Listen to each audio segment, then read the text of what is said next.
కపట సహోదరులు. ఈ కపట సహోదరుల యొక్క పని ఏంటంటే సాతాను యొక్క ప్రేరేపణతో నీ ఆత్మీయ వేగాన్ని తగ్గించటం, నీకు ఆశీర్వాదం లేకుండా సాతాను ప్రేరేపించి నేను పడగొట్టడం. నీ ఆత్మీయ జీవితానికి ఎవరెవరైతే అభ్యంతరంగా ఉన్నారో దేవుడు చూస్తాడు.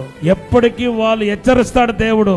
ఎప్పటికీ వాళ్ళ మాట వినకపోతే వాళ్ళ యొక్క మెడలో తిరుగటి రాళ్ళు తీసుకొచ్చి కట్టి సముద్రంలో పడేస్తాడట. కొంతమంది ఉన్నారు పాపం చేయడానికి మీడియేటర్ పని చేస్తారు, కపట సహోదరులు.